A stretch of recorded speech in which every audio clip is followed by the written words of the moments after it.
Bismillahirrahmanirrahim. Assalamualaikum warahmatullahi wabarakatuh. Perkenalkan, nama saya Jumriana dengan NIM 425222024 dan teman kelompok saya yaitu Sativa Asriana Sari dengan NIM 425222027. Nah, di sini kami akan membuat video presentasi sesuai dengan tugas statistika dan probabilitas. Langsung saja. Di sini tema kami yaitu tinggi badan mahasiswa dan populasinya seluruh mahasiswa angkatan 2022 dan sampelnya yaitu seluruh mahasiswa kelas 2C TKJ, dan melakukan sampling yaitu hanya melibatkan sebagian dari populasi. Kenapa? Karena dalam banyak kasus sumber daya seperti waktu, tenaga, dan biaya terbatas untuk mengumpulkan data dari seluruh populasi. Dengan memilih hanya sebagian dari populasi kelas 2 CTKJ, penelitian dapat mengelola sumber daya ini dengan lebih efisien. Dan juga jika kelas 2 CTKJ dianggap sebagai representatif yang cukup baik dari keseluruhan mahasiswa angkatan 2022 dalam hak kreatif, karakteristik atau demografis atau sifat-sifat tertentu yang dianggap penting, maka pengambilan sampel dari kelas tersebut dapat memberikan gambaran yang cukup akurat tentang tinggi badan mahasiswa angkatan 2022 secara umum.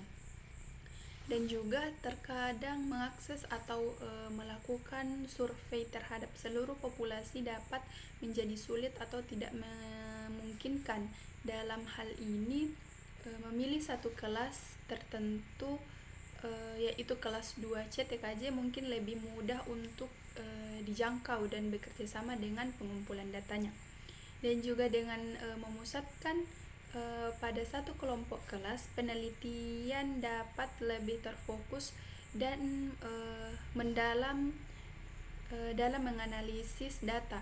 Ini dapat memungkinkan pemahaman yang lebih baik tentang karakteristik tinggi badan mahasiswa pada kelompok yang lebih terbatas. Dan di sini juga kami memiliki beberapa pertanyaan wawancara, yaitu apakah faktor tertentu yang mungkin mempengaruhi tinggi badan seseorang, bagaimana peran genetik dalam penentuan tinggi badan seseorang, apakah faktor lingkungan juga berpengaruh, dan juga apakah ada perbedaan tinggi badan antara mahasiswa dari daerah yang berbeda atau dari latar belakang etnis yang berbeda.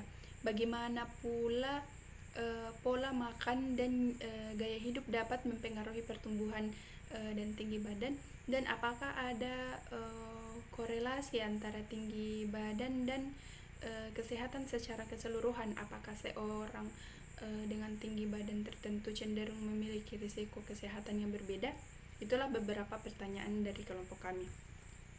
Selanjutnya yaitu tipe data yang kami gunakan, di mana jenis data yang kami gunakan yaitu kuantitatif atau rasio. Alasan kami menggunakan data kuantitatif atau data rasio digunakan karena tujuan survei adalah untuk mendapatkan informasi tentang tinggi badan mahasiswa, dan kuantitatif akan memberikan angka atau nilai numerik yang dapat diukur terkait dengan tinggi badan seperti dalam satuan sentimeter. Nah, cara memperoleh data atau data primer dalam wawancara, pendekatan yang dipilih adalah dengan melakukan wawancara langsung dengan mahasiswa. Ini berarti melibatkan interaksi langsung antara peneliti atau pewawancara dengan subjek survei atau mahasiswa. Untuk mendapatkan informasi tentang tinggi badan mereka, dalam wawancara pertanyaan yang relevan tentang tinggi badan akan diajukan dan jawaban yang diberikan akan dicatat sebagai data sumber data. Dan selanjutnya yaitu sumber data, di mana eksternal atau perspektif pengguna. Sumber data dianggap eksternal karena datang dari subjek survei atau pengguna, yaitu mahasiswa yang memberikan informasi tentang tinggi badan mereka. Perspektif penggunaan ini penting karena data dikumpulkan langsung dari orang-orang yang memiliki pengalaman atau informasi yang relevan dengan topik survei. Dan selanjutnya yaitu kuantitas jumlah mahasiswa kasus tinggi badan mahasiswa. Tadi populasi kami yaitu mahasiswa angkatan 2022 TKJ dan sampelnya mahasiswa kelas 2C TKJ. Dan metode pengumpulan data atau penyajian data kami yaitu wawancaranya tidak terstruktur. Nah, itu beberapa penjelasan dari saya. Selanjutnya akan dipaparkan oleh teman kelompok saya. Baik, saya akan lanjutkan materi yang teman saya sebelumnya sampaikan. Bentuk pertanyaannya itu 1. Apakah ada faktor-faktor tertentu yang mungkin mempengaruhi tinggi badan seseorang? Jawaban yang saya bisa petik dari sini itu adalah ada.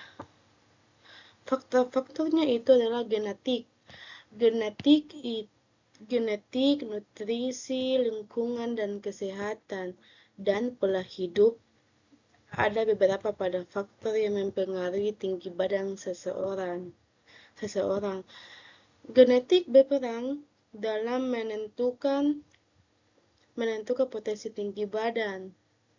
Faktor genetik dari kedua orang tua dapat mempengaruhi pertumbuhan seseorang. Nah, pertanyaan kedua, bagaimana peran genetik menentukan tinggi badan seseorang? Apakah faktor lingkungan berpengaruh? Kalau jawaban saya adalah faktor lingkungan mempengaruhi. Ya, bagaimana peran genetik dalam menentukan tinggi badan seseorang? Apakah faktor lingkungan juga mempengaruhi? Faktor lingkungan, nutrisi yang baik, kondisi lingkungan yang sehat, dan faktor lingkungan lainnya memainkan peran penting dalam mencapai potensi tinggi badan yang optimal. Pertanyaan ketiga, apakah ada perbedaan tinggi badan antara mahasiswa dari daerah yang berbeda atau dari latar etnis yang berbeda? Ya, ada perbedaan tinggi badan antara mahasiswa dari daerah yang berbeda atau dari latar belakang. Ini disebabkan oleh perbedaan genetik, pola makan, kondisi lingkungan, serta perbedaan budaya dan akses terhadap pelayanan kesehatan.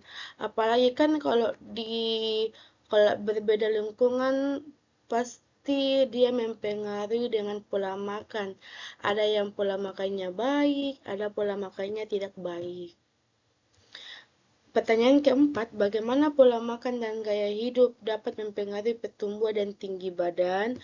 Pola makan yang seimbang dengan asupan nutrisi yang mencukupi serta gaya hidup sehat dengan olahraga optimal. Nah, yang terpenting itu olahraga, di mana olahraga itu menyesuaikan dengan tinggi badan kita agar tinggi badan kita mencapai ukuran yang sangat normal. Nah, pertanyaan terakhir, apakah ada korelensi antara tinggi badan dan kesehatan secara keseluruhan? Apakah seseorang dengan tinggi badan tertentu cenderung memiliki risiko kesehatan yang berbeda? Kesehatan secara keseluruhan, beberapa yang saya lihat menunjukkan bahwa tinggi badan tertentu memiliki korelasi dengan risiko kesehatan yang berbeda, dan seperti risiko penyakit jantung, diabetes, atau kanker tertentu. Tinggi badan tertentu dapat memiliki risiko kesehatan yang berbeda, misalnya tinggi badannya lebih rendah dari beberapa kasus pada terkait risiko lebih tinggi terhadap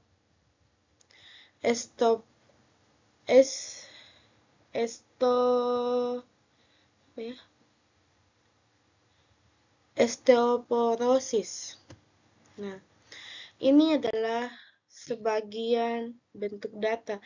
Bisa dilihat ada 23 orang mahasiswa TKJ 2C yang memiliki tinggi badan yang berbeda-beda. Ada yang 10, dia mencapai 170 cm. Wow, dia tinggi banget. Ya, 5 orang juga bisa mencapai 160 cm. Yang 5 orang bisa mencapai 157 cm. Dan 3 orang mencapai 154 cm. Inilah tinggi badan keseluruhan 2C. Baik. Metode pengumpulan data dan penyajian data.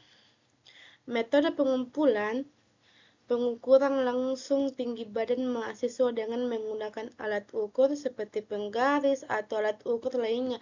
Biasa kan di rumah sakit itu atau klinik terdekat, dia menyiapkan tinggi badan. Nah, kita juga bisa mencekkan di situ tinggi badan kita agar kita bisa mengetahui tinggi badan kita itu berapa sih, supaya kalau ada yang pertanyaan begitu kita bisa langsung jawab. Penyajian datanya itu grafis, histogram, atau box plot bisa digunakan untuk memvisualisasikan distribusi tinggi badan visual. Pengukuran langsung memberikan data yang akurat tentang tinggi badan. Grafik, histogram, atau box plot memudahkan dalam memahami pola distribusi tinggi badan secara visual. Kekurangan data dengan melakukan pengukuran langsung, kita dapat mendapat data yang lebih akurat. Nah, betul. Kita bisa dapat tinggi badannya itu dengan sangat memuaskan. Seperti, wah, tinggi badanku 160 lah. Kayak besar hati ingin mengetahui tinggi badannya. Terus secara langsung memberikan angka yang lebih pasti dan tepat terkait tinggi badan. Metode penyajian data, grafik, histogram atau box plot, visualisasi distribusi data. Grafik, histogram, dan box plot secara lebih jelas mengetahui tinggi badan kita. Kedua jenis ini membantu dalam mengidentifikasi pola atau tren dalam distribusi tinggi badan mahasiswa. Kita masuk di jenis uji statik. Jenis uji statik itu saya mengambil uji Z yang bisa dibilang Z-teks atau uji teks. Tergantung pada situasi analisis yang diinginkan. Jika ingin membandingkan rata-rata tinggi badan sampel dengan rata-rata tinggi badan populasi yang diketahui, uji Z atau uji T dapat digunakan. Tapi saya gunakan uji Z untuk memiliki data dan varian populasi yang diketahui. Sedangkan kalau uji T itu digunakan melihat variasi populasi yang tidak diketahui. Jadi saya ambil uji Z.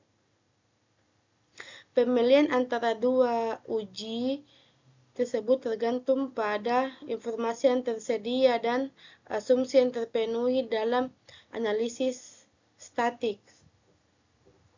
Uji Z cocok digunakan untuk kita yang memiliki informasi yang sangat akurat dan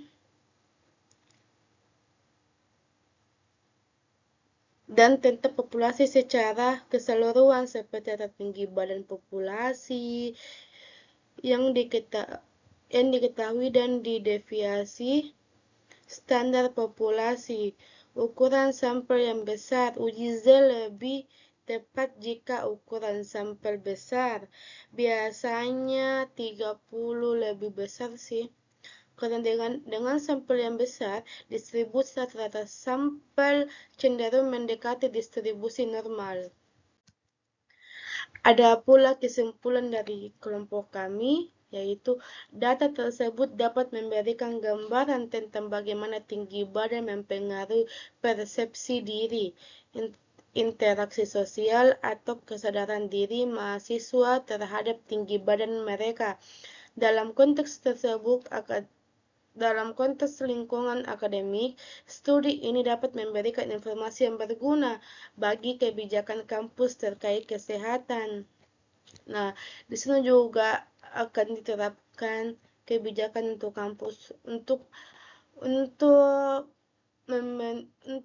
selalu meningkatkan kesehatan kesejahteraan mahasiswa atau pengembangan program-program spesifik yang dapat mendukung mahasiswa dengan tinggi badan tertentu. Demikianlah hasil kelompok kami. Mohon maaf jika ada salah kata, mohon dimaafkan. Wassalamualaikum warahmatullahi wabarakatuh.